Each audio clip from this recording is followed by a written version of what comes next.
Rose, for people who don't know the background, in the Fab Five documentary on ESPN, made comments disparaging of Duke University basketball players.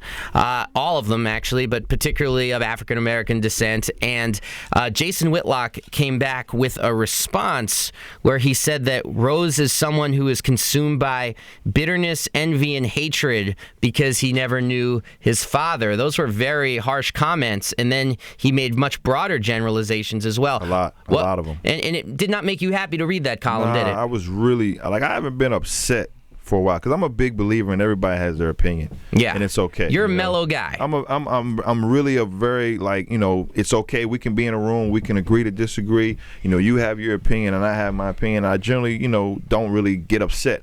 I call you Skinny Buddha. You're like Buddha, but just I was slim. upset at that.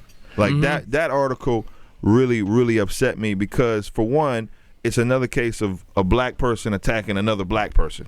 Mm-hmm. And the other thing was he made a lot of statements in his article that were just way off base.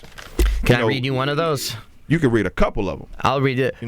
Bitterness inspired by fatherlessness is one of the primary reasons there are more young black men incarcerated than in college. And that's just a flat-out lie. That's a profoundly ignorant. Economics do more damage in terms of kids growing up with bad choices than just not having a father. Sure. Half of the NBA is kids who didn't have a father in their home. I was raised by a single mom myself. My mom was a single mom and had me at 15 years old, at 16 years old. So, and in terms of him with the bitter, a lot of us have been driven to success by things that happened to us when we were younger that fueled that motivation. Mm-hmm. A lot of people are successful because of that fuel. Now, what you do with that is up to you.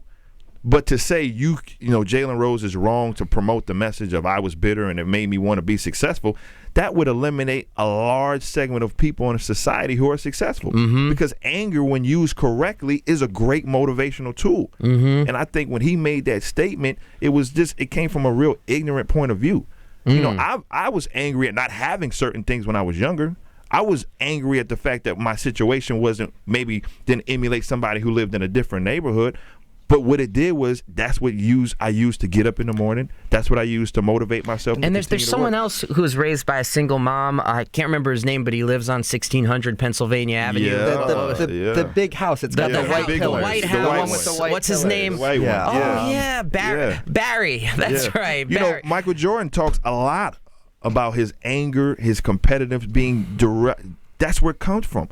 His anger at not winning, his bitterness at seeing Magic and Bird and those guys win championships. That's why he cries when he wins a championship. Mm.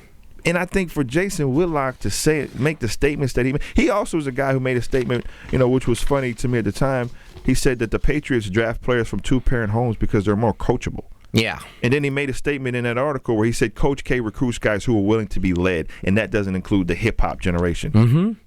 There are as many examples of positive kids who were born in the so-called hip-hop generation as there are negatives. We just choose to focus on the guys who are negatives. Mm-hmm. But this generation, Derrick Rose, who's the leading candidate for MVP, he's a product of the hip-hop generation. Does he reflect all of those things that Jason Whitlock speaks about so illy of? No. So it just it really upset me when I read his article.